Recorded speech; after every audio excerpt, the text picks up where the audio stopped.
To QI, where tonight lice, love handles and lingerie are all lumped together. Let's meet the lacy Jimmy Carr, the lusty Ronnie Ancona, the leggy David Mitchell, and the lamentable Alan Davis.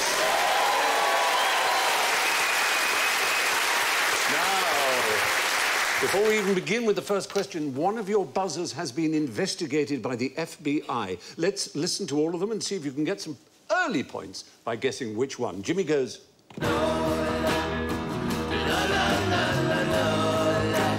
Ronnie goes... Lay across my big breast bed. David goes...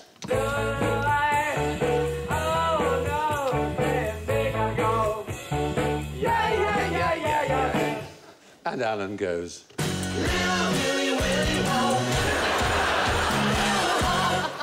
So we got Little Willie Really Won't Go Home. Your song, do you recognise it? I did. I think I've heard those noises before, but I couldn't put words to it. You seem to know it.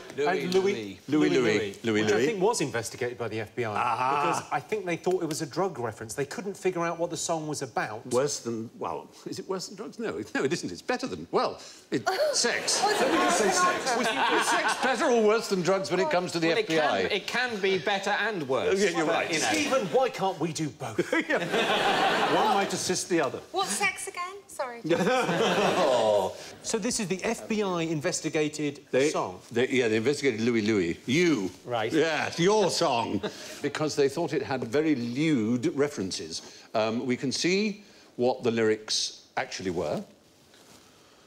Ah, on that ship, I dream she there. I smell the rose, in her hair. Filth? Yes, but that's what the lyric was. Ban this filth. What they thought was being sung was, and on that chair, I lay her there, I felt my boner in her... Oh, my God! The weird thing is... They wrote a song about my pre-show ritual on it. The weird thing is, if you listen to it, you can see why they thought that.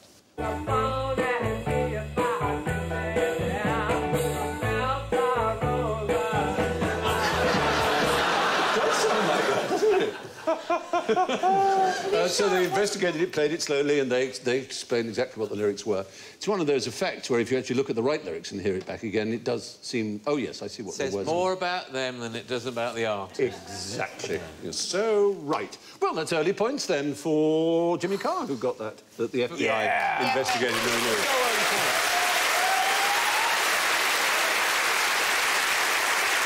Points, early doors.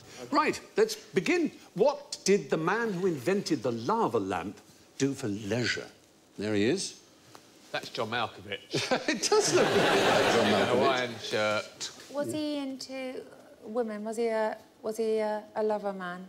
Well, he was very nice. I can't believe I did lava. You know you said that out loud. I know. You said, was he a lover man out loud just now? They all heard. Yeah, Sorry. well, actually, I'm going to make a lava lamp for your edification, pleasure and entertainment. I have here a little tube. This is actually a tube that usually contains tennis balls. And this is a mixture of vegetable oil and water. And I have here a little... Quite hard to mix, syringe. by the way, those two things. Yeah, they are. They separate, don't they, David? Yes. Hello. So you pump the colour in, And I'm going to use Alka-Seltzer, or any effervescent hangover cure pill will do. Are you going to say, don't try this at home? Well, you can, actually. Honestly, it's not like a Mentos. It's not going to explode. And cue light. Way, there we go. Pop it on. And then as the effervescent works, it begins... Yeah, there we are, beginning to get the effect. And there we are, the colour's now beginning to come into it. And you're getting a sort of lava lamp there, obviously. Professionally, they're made more permanent. A lava lamp, ladies and gentlemen. Yeah. You've all got the equipment, as it were, so you can make one yourselves. So exciting. Aren't you lucky? Yeah, Already, we've begun with the thrilling excitement. Awesome. Will the show have to pay something to the format holders of the Generation Games? I'd like to pen. It is a bit Generation Game, you're right. Let's just... What do we do with that? We inject colour in, Inject colour. You've all got different colours to make it thrilling. Don't put that. too much of the effervescent hangover cure. I put all of it in. Did it? Oh, you did. Slightly Don't put too many pills in. Sort of... And now just put a little of the... No, put loads in. It's brilliant. Look at your bullshit lava lamp. Mine is dry. Your lava lamp is... Hey! Well, steal another one. It's all happening in our corner. You see, when did it explode now? Hopefully. I can... No, you don't. No. You're no fun. Stick another one in. I'm a responsible adult. There has to be one on this programme. Look at all these little balls. I'm nervous of having Stop saying that. This genuinely reminds me so much of school. You said, don't put all the Alka-Seltzer in, and then Alan said, we're putting it all in as a result. And I've gone along with him, and now I'm frightened. You know the one in trouble.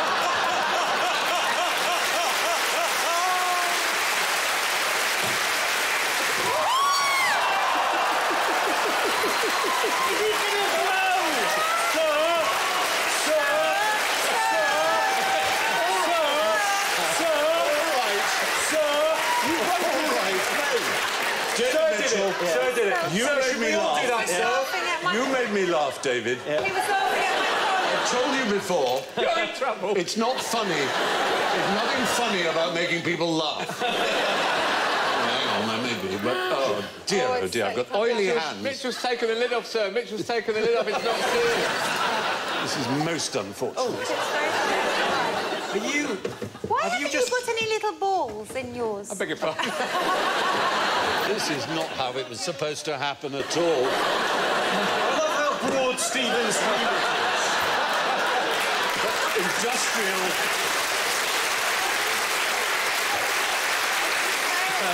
We all know why Alan has industrial-strength tissues.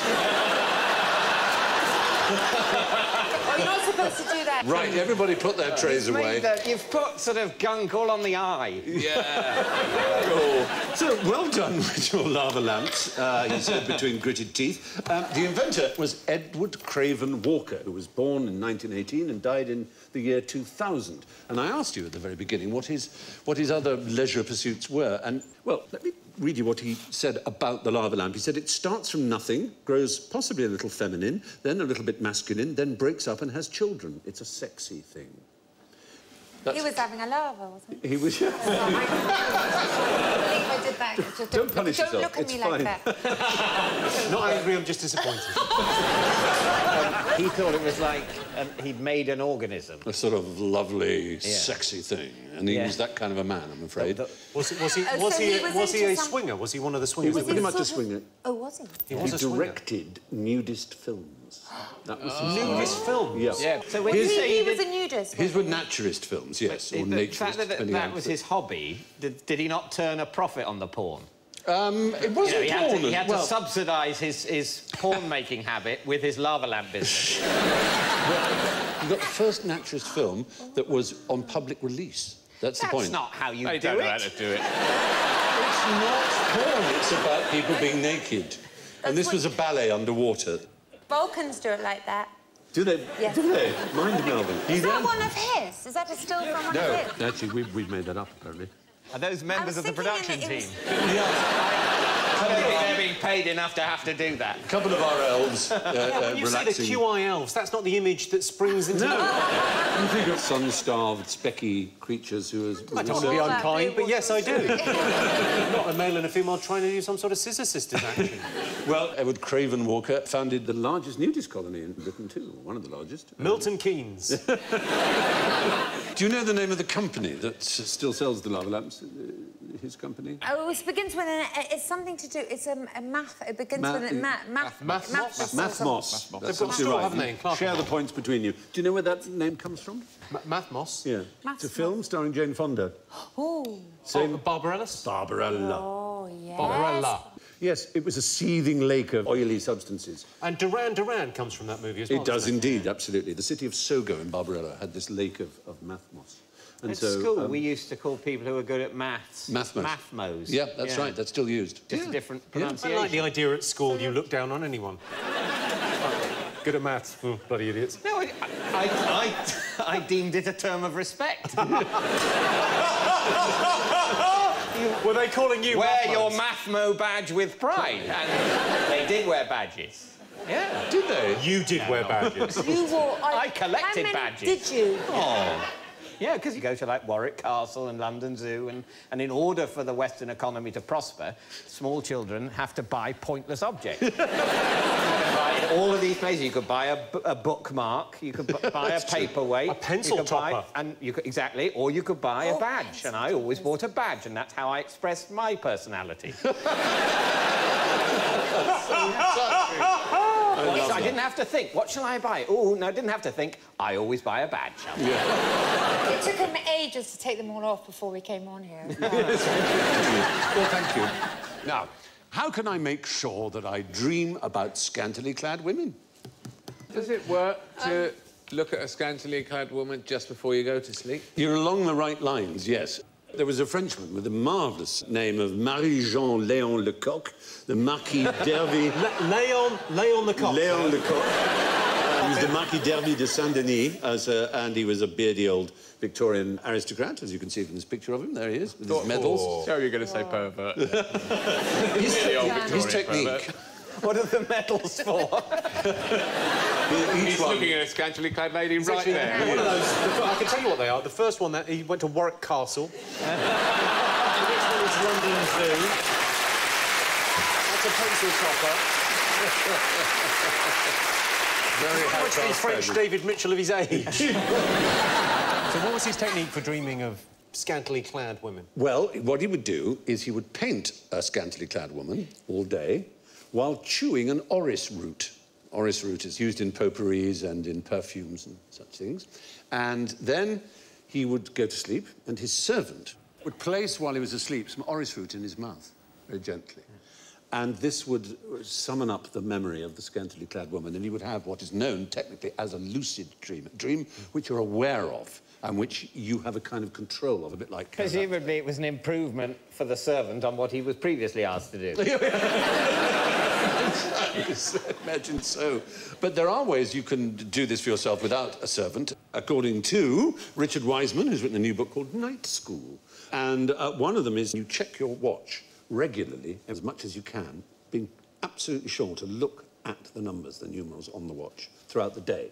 Right. And this is likely to cause you to dream of yourself looking at the watch when you're asleep. But you won't be able to see the numbers properly. And this forces you somehow to be aware that you're in a dream. You kind of know that you're looking for the numbers and that they're not there. And that kind of puts you in control, in the sort of holodeck of your dream, as it were. I can see a very serious flaw in this man's plan. Yes? What happens if one day, when you're awake, you put on a watch that doesn't have numbers, just has little lines, and you look at it later in the day and you think, oh, brilliant, I'm in a dream. I can do what I like. I'm not really at work. The receptionist from work isn't really here. I can do what I like. It could be like Terry Thomas and call Sir Dennis an old buffoon. Exactly. Yeah. People will be calling each other old buffoons all the time before you know it. I imagine in that scenario, you woke up in the office, you thought, oh, I'm in a dream. I imagine you would quietly get on with your work. I'm afraid. I'm sad to say, but I think that's what would happen. Apparently 50% of us have had a lucid dream in that sense in our lives, and You're more likely to have one if you are a computer gamer as well, which is perhaps not surprising, spending your time in that sort of, you know, grand thefting. Now on to lingerie. Now, whom did your great-great-great-great-grandmother throw her pants at? Great, how many Four greats and a grandmother. Great, that's grandmother. Yeah. So Victorian. If that's Scouse, though, that could be the 70s.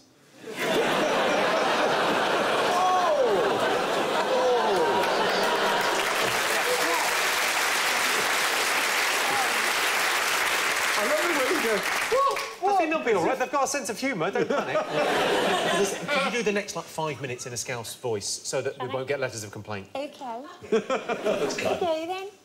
What are you going to say? That's good, that. I want some chicken and a can of Coke. I can only do Scouse if I say, I want some chicken and a can of Coke.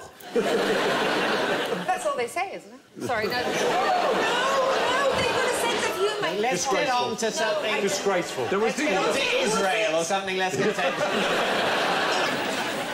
Would it be kind of like at the time, so we were talking, that would be about around 1850? Yeah, early Victorian era. So didn't they get the celebrities of the time were people who were doing useful things like Isambard, Kingdom Brunel or someone? You know? No one does suspension like him. He does. I love his cantilevers. I like the fact that your great-great-great-great-grandmother was always old. Yeah, I don't know why I did that. Even when she was throwing her knickers at people, she was an old lady. I don't know, it's ridiculous. It was a celebrity of the time. He was a celebrity. And the most famous pant-throwing receptor was Tom Jones, or is Tom Jones, of course, still very much alive and booming. What do you mean, still very much alive? Have you not seen The Voice? You don't get this phenomenon of like, throwing your pants at someone, because at what point... Do you go out with extra pants? Do you literally go, I've got the car keys, travel card, pants on, pants to throw? Oh, the gesture is meaningless unless they're the pants you were wearing for function. Right. I mean, you just brought a bag of other pants. Might as well be a term of abuse. But what if it's David Cassidy? What if you've got flares on, David? You're watching a David Cassidy thing, and do you take them off down one leg, or do you take them all off? We still haven't clearly Garibaldi. Not Garibaldi. So we're talking We're in the right area with music. He was popular, Garibaldi. Yes, but it wasn't a musician. Oh, right. Yeah. is it composer? Bourbon, custard cream. Composer, but a performer, the most extraordinary performer of his day. Liszt. Franz Liszt is the right answer. Absolutely. Well done. We got there. It looks more as if you've been attacked by a swarm of bees, but that is supposed to indicate ladies and their husbands trying to restrain them. These women, some of them fainting, throwing kisses. You can see they're absolutely rapturous. And they were completely astounded by this man, his virtuosity. Was he as good as Liberace? I knew that would upset him. Look at him, he's livid. He was an astounding composer as well as a remarkable pianist. And, of course, he was exploiting the new developments in pianos and the arrival of the pianoforte as opposed to the forte piano, which preceded it. And he was remarkable for many other reasons as well. He had affairs with a lot of people, including Lola Montez. Do you know of Lola Montez? An extraordinary Irish woman who'd had an affair with Ludwig of Bavaria and caused a revolution in Bavaria, in fact. There she is.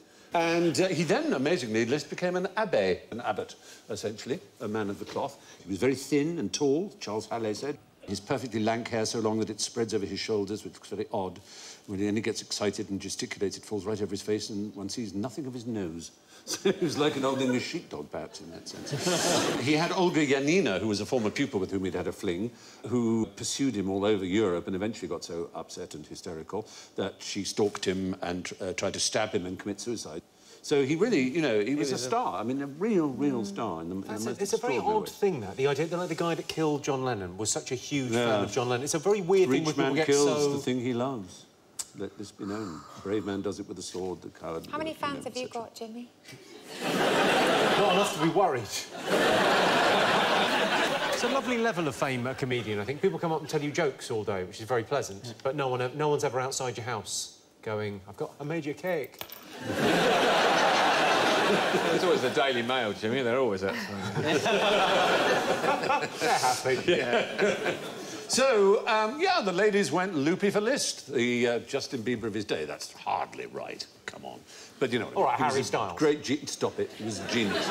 Total genius. Now for a game of Spot the Leaf. I want you to tell me how many leaves are in this picture. That's going to be easy. Lay, lady, lay. 6. 6. Willingly. It's going to be 5 and a creepy crawly. 5 and a creepy crawly is Creepy the crawly right. is the technical term. He is pretty good, though, isn't he? He is. He's very impressive. I mean, even the little sort of disease marks, and you'll see we have actually film of him. He kind of waves in the wind like a leaf. Insects, of course, get eaten whole by birds, and so his strategy is to look like that. But the problem is he occasionally gets bits of himself nibbled by caterpillars. And so it's kind of, you've got to be a bit careful with your looking like a leaf. Imagine the caterpillars live at his walk. I'm a vegetarian. Well, that's it, exactly. So they take one bite and go, "Ew, that's not what I wanted at all." What does he eat? Good point. I think he eats leaves. So he looks like his own lunch. Yes. That is what you call Disturb me being if I... hoisted by your own petard. Somewhat, If definitely. I looked at myself in the mirror and I looked like some delicious mashed potato, you know, in a way I do. It doesn't do my self-esteem any good. Do you think he ever looks at his wife and goes, "Oh, she looks amazing"? Tasty, yeah. Very tasty. I'm ravenous. It's Filidae, called walking leaves, or leaf insects, many other things. They're found in Southeast Asia and Australia. But we have also the satanic leaf-tailed gecko, which looks like an autumnal leaf. That is Isn't that extraordinary. good? Because it's in the dry, deciduous forests of Madagascar. And there it can he curls only up like a curled up That's leaf. amazing. That's amazing. But can he only come out in autumn? Well, it's an interesting point. I've been to the deciduous forests of Madagascar, and it was in the summer, and there was so much dead litter on the ground. It's dry. They are dry forests. yeah. So I think he's probably, all year round, it's kind of OK to be on this kind of, stuff on... There he is. Amazing, really. Either that or living in the 70s, he'd be fine, wouldn't he? Yeah, it would. Or they don't exist and someone's drawn eyes on a leaf. It's worth considering that. Now, there's rather astonishing. There's a plant that's a master of disguise. See if you can spot which plant. Looks like a badger. Well, I mean, I would say if it's trying to not look like a plant, it's failed. Does it look like another plant? Is that what it's doing? Well, that's it. One of those leaves is actually a totally different species, and it's made itself look like that species. There it is, the arrow's pointing at it. It's only recently been discovered that that's a totally different species. I think the point is, it tries to look like a leaf that isn't very digestible or pleasant, because it itself is. And so it has learnt how to look like something that is not tasty. Why didn't it learn not to be tasty? Well, the deliciousness is a given. Evolution. Give living things millions of years and they will just go through strange processes. Did chocolate sauce evolve to look like diarrhea? So that people wouldn't eat it. Yeah, he sort of go, it might be diarrhea. This seems like quite a nice restaurant. I doubt it is diarrhea. Let me give it a sniff first. That's why God gave us noses, I think. Leaves aren't always what they seem. Now, a question about larceny. Where did the 40 shoplifting elephants hide their loot? In a cave. Like Alibaba's thieves. Alibaba's yeah, 40 40. thieves. In their trunks. Oh, dear, thank you. Totally worth it, David. Somebody had to fall on their sword, and that was very noble. No, the elephants existed from the 1700s all the way up to the 1950s. They took their name from an area of London that has the word elephant in it, which would be... Elephant and Castle. Elephant and Castle, that's right. Is this the pickpocket gang? Not pickpocket. They were a gang of shoplifters, and they had special clothing made, and special muffs and special false hands and all kinds of things. And they would sometimes attack all kinds of shops at the same time and then have huge, lavish parties to celebrate. Tin foil in your coats. Or any number of clever little Means techniques. it does, when you go out, doesn't go bleep, bleep. Yeah, that's... Don't tell the ladies. I haven't told them how they get caught. A friend of mine wrote an article about a current group of really serious shoplifters called the Oysters. And they called them up and said, why are you called the Oysters? Is it something to do with, because you kind of clam things shut over you? So, no, because we oyster stuff, isn't it?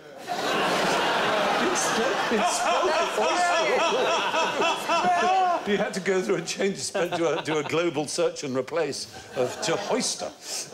But these were hoisters. The oyster cult. Yeah, the hoister. We know other things about real elephants who are criminals. In 2013, not that long ago, the second tallest elephant in India was arrested for murder. It's rather unfair. Did it run amok? Because that's what they do, isn't They it? always run amok. They That's run the amok. phrase. There was an elephant that was hung. Is that the one you're talking about? The elephant that was hung? I think they're all pretty well hung. There was one that was hanged. The Yeah. hang. Yeah, Yes. there was one that was hanged. You're absolutely right. We've covered this. I heard about some criminals. It was a smuggler. Do you know this story? It's a famous story. Like from Pakistan to Afghanistan, there was a famous smuggler who was like used to smuggle things across the border. Right. He was known as a brilliant smuggler, and they used to stop him at border control, and they would check his elephants and do like, what have you got here? Go through all the bags, and they could never find the contraband. And eventually he was retiring. They said, look, you've got to tell us. One of the guys bumps into him. What were you smuggling all those years? He went, elephants. There's something about that that's entirely beautiful. So, the 40 elephants were lady shoplifters with lots of loot in their muffs. Who has the world's largest love handles, and what do they use them for? Eric Pickles. Oh, dear! You're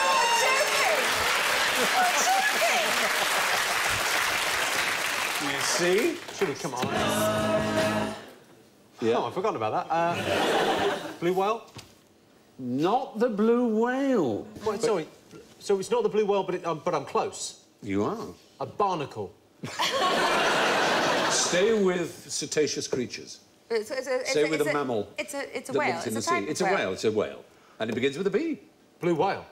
Have another look, Stevie, because I'm pretty sure I got it right. There are other kinds of whale that begin with a B. Bum whale, bull There's a whale. bowhead. Well, Big whale. What's the Big most whale. famous and expensive kind of caviar? Beluga. oh, beluga whale. Beluga whale, yes. There one is. Look at it, that was going, hello! Flying on its side. Hello! I'm a beluga whale now! Hey! It is all I can do! He's very chirpy. They have no dorsal fin, and amazing. I haven't got a dorsal fin!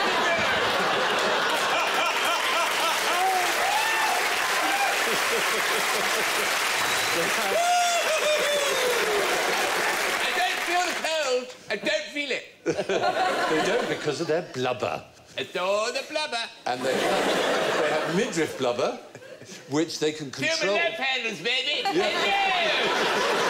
They control their love handles with special muscles, so that's how they move around, and that's how they, you know. That's how I roll. That's how they roll.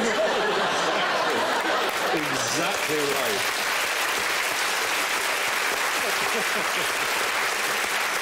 Oh, they move up and down with their love handles, and they're hunted by the local Inupiaq people in the Arctic. I hate that. You've got a career in animation ahead of you. So, like, it's like Richard Attenborough's programmes have been revoiced by South Park. There is no show that wouldn't be improved by being revoiced by someone. It's true. And their fat is called muktuk, and is highly prized by the Inuits and the Inupiaq because it's high in vitamin C, surprisingly. Oh, look at that. Double chips with that. There's one in Baltimore. The beluga whale. They're full of love handles. Just by that guy pointing at it in the front there. Yeah. Look at that. In case you haven't spied it. Look, there's a whale. The other guy's pointing as well. Darling, he's there he is. There. Spied it. There he is. Where is it? There. What do you mean you can't see? He's Oh, there. there. He's there. The other guy there. He's there. Sorry, I don't recognise anything that's not wearing a hat. Anyway, the beluga whales steady themselves with the world's largest love handles. All that we caught, we left behind, and carry away all that we did not catch. What am I talking about? Venereal disease. Somewhere along the line, I'm sure. What I'd already caught, I left behind by giving it to other people. By breathing it Yeah. out. Yeah. By breathing it out. Yeah, well, it is a riddle. It was a riddle given to a man of mythic status, so much so we don't even know if he existed, and yet his name is incredibly famous, and there are statues of him, even though we don't know that he existed. King Arthur. No, older than that, an oracle, the most famous of the oracles in the Western canon, of Delphi. Delphi. Yeah, told him that he would die on the island of Ios and that he should beware the riddles of young children. And this man went round the Greek islands as a minstrel, because that's what he did. He sang poems to a lyre. So they were lyric, but they're known as epic, in fact. And the great epic poems of Greek civilization, the two are Homer. And it's Homer we're thinking of. And Homer supposedly, in this story, went to Ios where he encountered a group of fisher boys. He went to Ios, but the guy just said don't go. I know, but this always happens in Greek myth when to do with the Delphi. I mean, think of Oedipus. Don't listen. Well, sometimes the oracle is sort of quite enigmatic very, and difficult. yes. But if he said, don't go to Ios... Well, that's really straightforward. You know. Anyway, Homer went to Ios and he encountered a group of fisher boys. He asked them what they'd caught and they gave him this riddle. And I'll repeat it again. All that we caught, we left behind, and carry away all that we did not catch. And he suddenly remembered Homer. Oh, my God, I shouldn't have asked riddles, and I'm on Ios. And maybe that's the thing about being cursed or having a prophecy is that you stop concentrating. He slipped, cracked his head, died. Oh. Should have gone to Argos. They should have gone to Argos. Get everything there. Argos was Jason's ship, of course, wasn't it? Hence the Argonauts. Yes. Yeah. Yes. Yes. Yeah. The Argos, the chain, they call their staff Argonauts to this day. Oh, do they? No.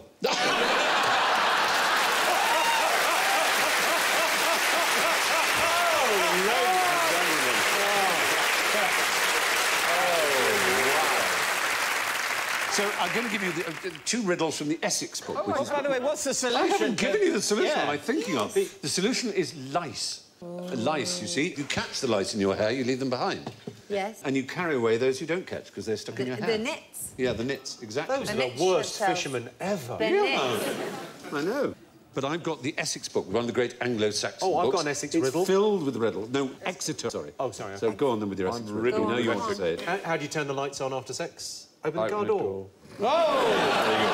So, moving way west, all the way to Devon, we're in Exeter. One of the great works of Anglo-Saxon literature, the Exeter books, written in the 10th century, contains more than 90 riddles, most of which are rather rude. Here's one. My stem is erect. I stand up over the bed, hairy somewhere down below. A peasant's daughter lays her hand on me, seizes me, red, plunders my head, confines me in a stronghold. Wet be that eye. What is being referred to? Shagging. My junk. Yeah. Surely it's shagging. That's the point, it's a riddle. So there is makes you think that it's full of double entendre. So Right, it obviously is made to sound like a penis. Is it a plant or something? It is a plant, but wet be that eye. What plant wets your eye? And it's hairy down below when you pull it out of the ground. Like a novelty flower squeezing. Audience? You must feel ashamed of yourself. Another one. A curiosity hangs by the thigh of a man under its master's cloak. It is pierced through in the front. It is stiff and hard, and when the man pulls up his own robe above his knee, he means to poke with the head of his hanging thing, that familiar hole of matching length, which he has often filled before. Just kiss me, Steve. all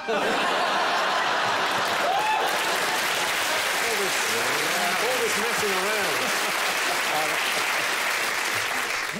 Sounds like shagging again. It does. It hangs by his thigh. It's a hilt of a sword. Keys is the right answer. It's a key.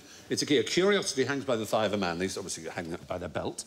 Under its master's cloak. It's pierced through in the front, as it is. Pierced piece of iron. Sure. It is stiff and hard. No question about that. When the man pulls up his own robe above his knee, he means to poke with the head of his hanging thing that familiar hole of matching length, which is the keyhole, which he has often filled before. Because he's unlocked the door before. And it's a key. So much more time on their hands, didn't they? They did have time on their hands. That's absolutely right. That's the job for today. Let's find an incredibly rude way of referring to a key. And they were presumably religious figures because they were reading and writing in the 10th century. You know. So there you are. Now for the riddle of the sphincter that we call general ignorance. Fingers on mushroomoids, please. How many Spartans died at the Battle of Thermopylae? Oh. This can be 300. Well, I saw a documentary about this. Yeah. And I'm pretty sure it's definitely 300. The film is called 300. Is there not a thing that one... Because there weren't just Spartans there. Sparta! There were... That is how it's pronounced. There weren't just Spartans there.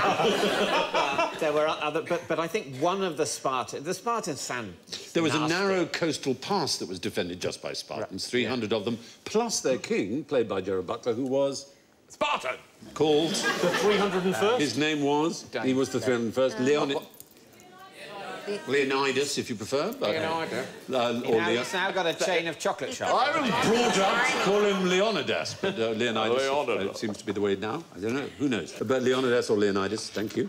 He defended a narrow coastal pass, and so they're 301. Only 299 Spartans died, though, so it leaves 2 who didn't. Leonidas did. 2 survived because they never took part.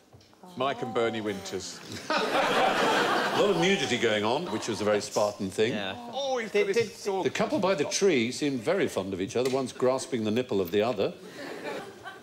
Oh, yeah. So swords casually laid against them. So much effort and not put your pants on.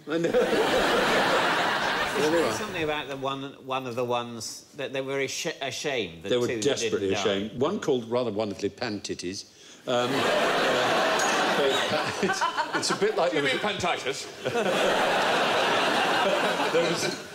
there was an MP who was introduced to Churchill, whose name was Bossum, and Churchill said neither one thing nor the other.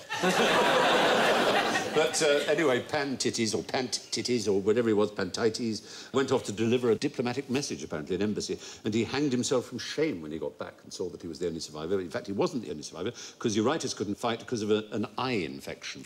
The Spartans have taken all the credit for the winning of the Battle of Thermopylae, but it was very much a combined effort with the Athenians, who were their allies at the time. Herodotus, known as the father of history, who was born 4 years after the battle, is the closest contemporary source, and he estimated the Greeks numbered about 5,000. He was born 4 years after it had happened. Yeah, but he's the closest best we can do. Yeah, I'm afraid so. That's all right, then. No one else wrote... That's better than a lot of ancient history. The father of history, what's he called?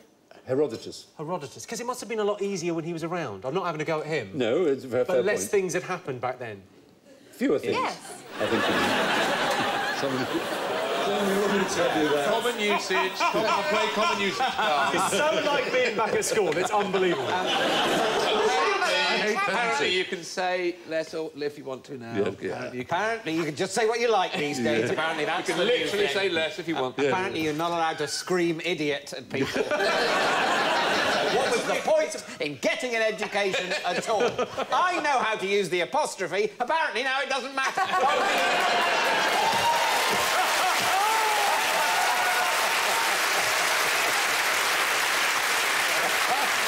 What I want the time it took me to learn that back. You need to be less bothered about this, or fewer bothered. You need to be fewer bothered about this kind of thing. Just let it go. Be fewer upset. Now, what type of birds did the Birdman keep in his cell in Alcatraz? Is it a canary? A canary. A canary. I can't believe I got a buzzer again. I might be close, because last time I said 300 and it was 299. Yeah, I got one off. Canary. Did he keep them in the cell? Did they come to the window? I can't remember the film now. It's Burt Lancaster, wasn't it? It wasn't allowed, is the right... Well done, audience. Very good.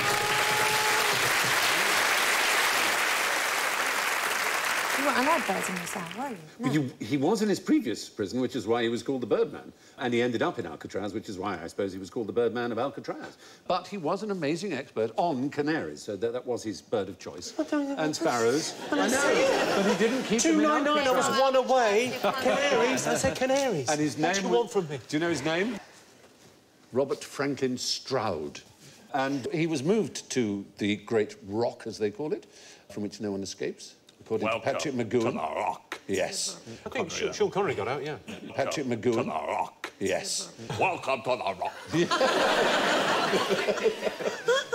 One more time, we'll go again. Welcome to the Rock. So kind. And we can have a look at Alcatraz. That's the inside. You can do a tour of it. I've done a tour of it. Have you? It's great. I liked it a lot, but they used to put people in the cells. All the cell doors, they can open them from one end or they slide because they don't have doors that open. Yes, that's right.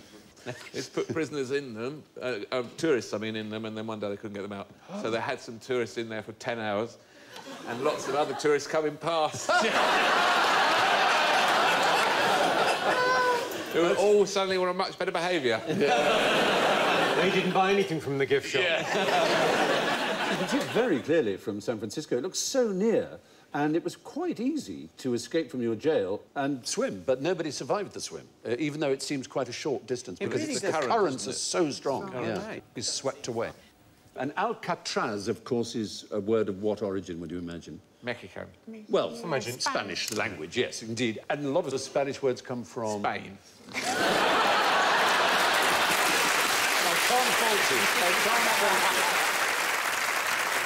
Al. It begins with al, so like Alhambra and... the Moors. The Moors. It's an Arabic word, from Arabic. And oddly enough, in Spanish, Alcatraz means gannets, seabirds, but it used to mean pelicans. So when they've called the rock Alcatraz, they were calling it after the pelicans.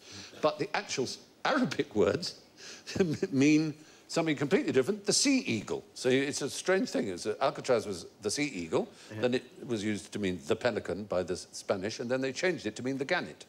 So confusing, but that was how it changed its meaning. You were allowed hot showers in Alcatraz, but not cold ones. Why would that be? Hot showers, but not cold ones. No, because I don't know. It's so that you wouldn't be acclimatised to the cold water. To the cold water. Yes. You were going to be that determined, though. You wouldn't just sort of dip your foot I think and go, people do bit try. nippy. I think I'll go back in, actually. That was a mistake. Have they not done it now? You get these Iron Men that do these incredible probably- swims. I think someone must have done it. But some of But the they have prisoners who did special- escape were never found. So It was assumed, I it think, was to keep the assumed they were reputation. dead, but they may have escaped. Yeah. It probably suited everyone. Yeah, because they didn't want the myth of Alcatraz to die. Who was the first person to put stuff between two slices of bread and eat it? Lay, lady, lay. Lord Sandwich. Oh, what a shame. What a pity. You were doing so well. well. The Earl of Sandwich certainly gave his name to what we call the sarnie or the sandwich or the butty, all kinds of words for it. But Was it the Earl of Butty? we know that mankind has been making bread for 30,000 years, and it seems inconceivable that no human being decided to put something between two of those.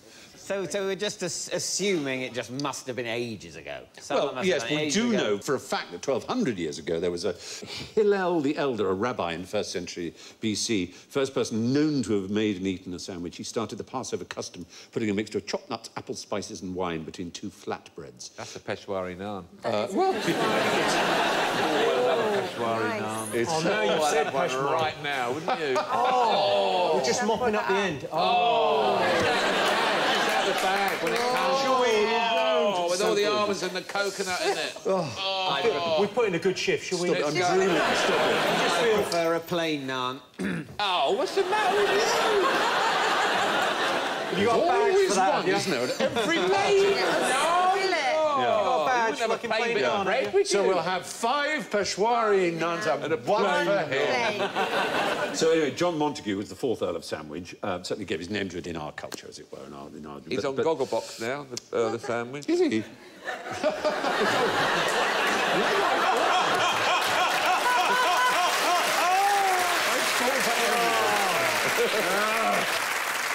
The idea was that he just called for it because he was very busy. Most people think gambling, because he was an inveterate gambler, though his biographer says actually he was very busy with his ministerial work. He was Postmaster General, he was First Lord of the Admiralty. Never mind all that. When he got together with Mr. Branston, Magic. when they got together, it was moida. So, anyway, that's the last of the questions. Let's see who's Victor Ludorum. Oh, my actual God. I'm sorry to say, in last place with -29 is the girl of many faces and voices, Stop Ronnie that. Ancona. Can't be.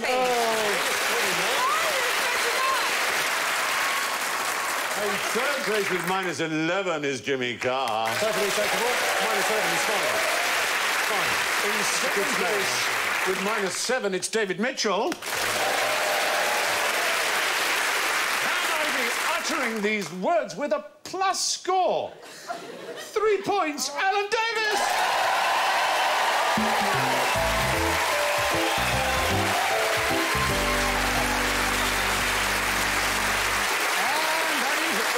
From Ronnie, Jimmy, David, Alan and me. And I leave you with the last words of Nancy Lady Astor.